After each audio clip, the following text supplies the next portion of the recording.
Ya penonton, pendengar, dan warganet dimanapun Anda berada, kita sama-sama kembali di sebuah suasana luar biasa, yaitu debat pertama pasangan Capres dan Cawapres 2019. Dan sekarang kita masuki ke tema korupsi dan nepotisme.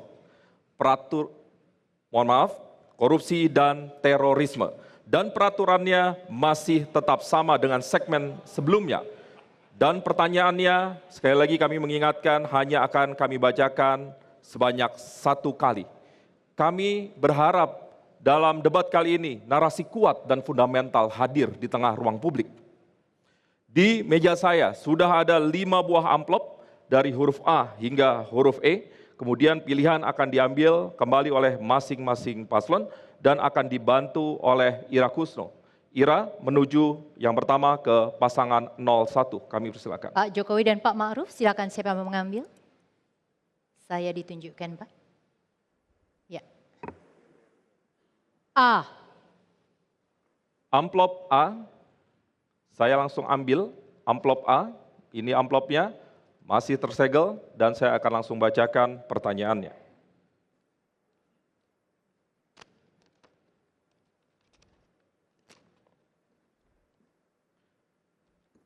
Baik, saya hanya bacakan sekali, mohon diperhatikan. Untuk menduduki jabatan publik, seringkali dibutuhkan biaya yang sangat tinggi. Sehingga setelah menduduki jabatan, perilaku korupsi kerap tidak terhindarkan. Apa strategi Anda untuk mengatasi politik berbiaya tinggi ini? Waktunya 2 menit dimulai saat Anda berbicara. Prinsipnya rekrutmen itu harus berbasis kepada kompetensi, bukan finansial dan bukan nepotisme. Oleh sebab itu, untuk pejabat-pejabat birokrasi, rekrutmen harus dilakukan transparan, sederhana, dengan standar-standar yang jelas.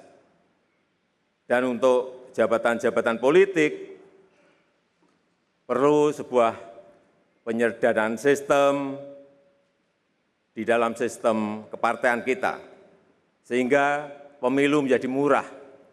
Pejabat-pejabat tidak terbebani oleh biaya pemilu, sehingga kita harapkan kita bisa memangkas politik uang, bisa memangkas suap, bisa memangkas korupsi.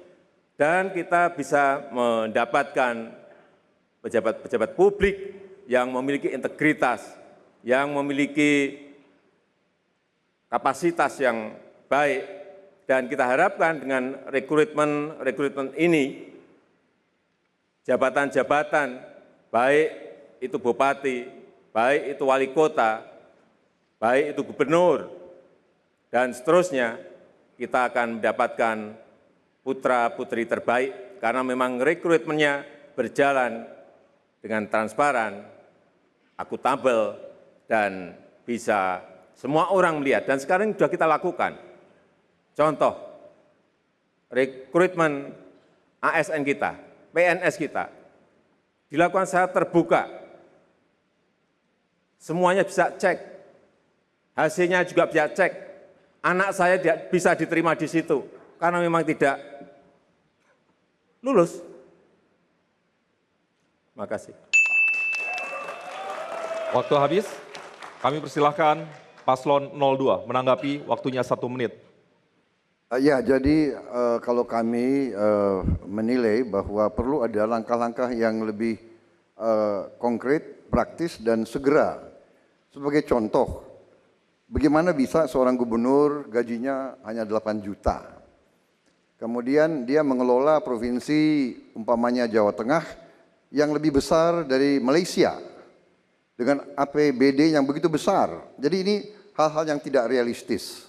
Jadi saya kira seorang kepala pemerintah eksekutif kalau benar-benar niat untuk memperbaiki itu, kita harus segera berani melakukan terobosan-terobosan supaya penghasilan para pejabat publik itu sangat besar. Kemudian kita potong semua kebutuhan-kebutuhan kampanye. Sebagai contoh, TV adalah milik rakyat dunia maya. Jadi nggak boleh kita terlalu banyak bayar untuk muncul di TV. Demikian juga radio, demikian juga baliho-baliho di kota-kota itu harus. Waktunya habis, Ya, Pak. terima kasih. Selanjutnya, saya persilahkan kembali ditanggapi, waktunya 1 menit. Ya, tadi sudah saya sampaikan bahwa rekrutmen yang berbasis kompetensi dan bukan finansial itu menjadi kunci. Saya berikan contoh saya sendiri. Pada saat pemilihan wali kota, saya betul-betul menggunakan anggaran yang begitu sangat kecil. Ke partai pun, waktu pemilihan gubernur di DKI Jakarta, saya tidak mengeluarkan uang sama sekali.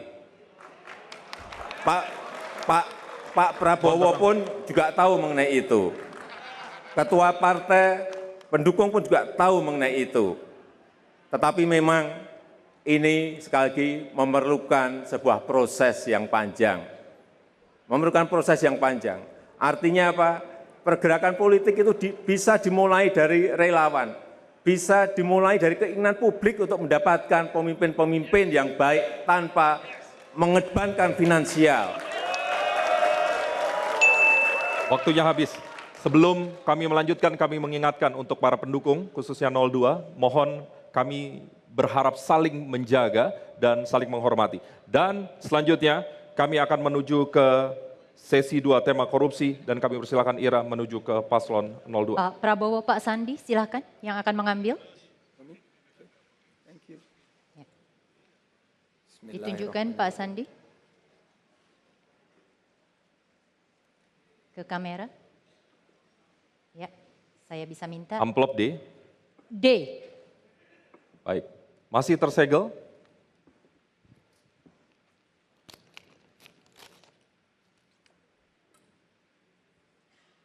Mohon disimak, saya hanya bacakan 1 kali.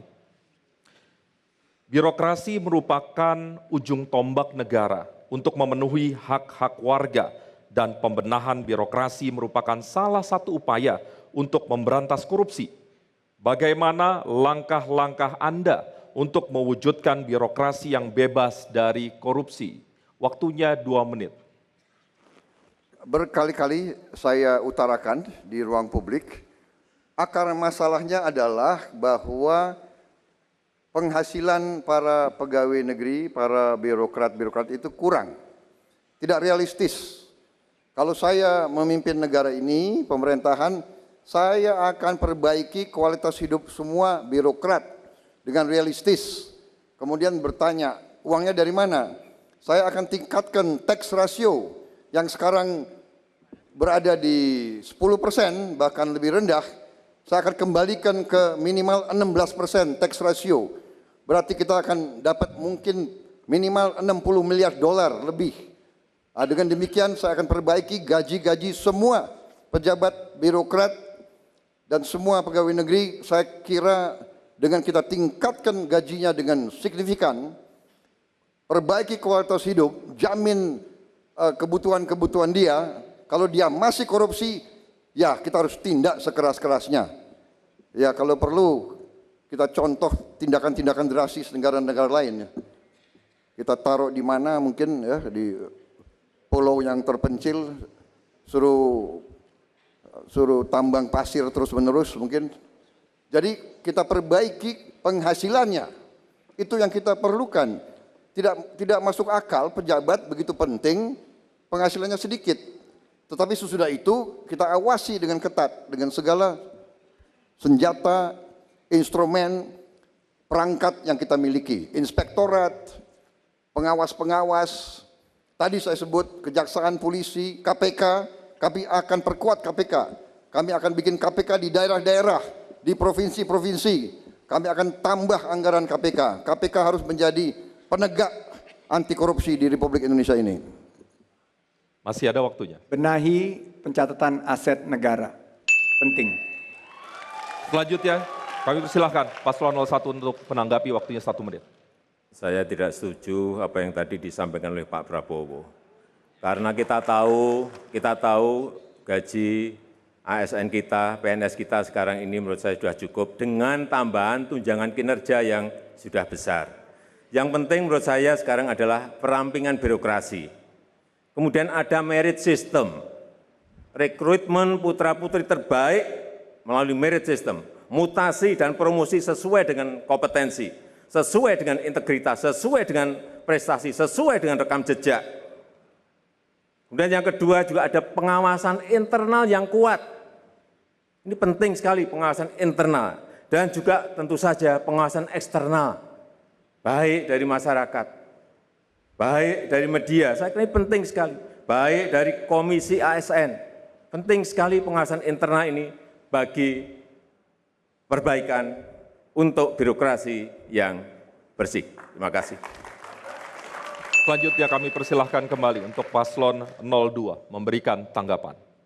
Ya, saya kira terus masalahnya yang saya lihat, saya pelajari dari kasus banyak negara adalah tadi walaupun ada tunjangan, ada macam-macam yang disebut untuk kinerja, tapi tetap ada ketakutan para birokrat akan masa depan mereka. Jadi disitulah terjadi sikap ragu-ragu dan sikap tidak kuat mendapat godaan tawaran-tawaran dari swasta untuk bertindak di luar kepentingan rakyat, kepentingan umum. Ya, dengan membenahi pencatatan aset negara, saya pengalaman waktu di DKI bahwa kita bisa mendapatkan predikat wajar tanpa pengecualian. Itu digunakan dengan memotivasi para ASN menggunakan teknologi informasi. Kalau kita sudah tahu aset kita, mungkin akan lebih sulit untuk dikorupsi ke depan. Waktunya habis. Demikian tadi untuk tema korupsi telah selesai.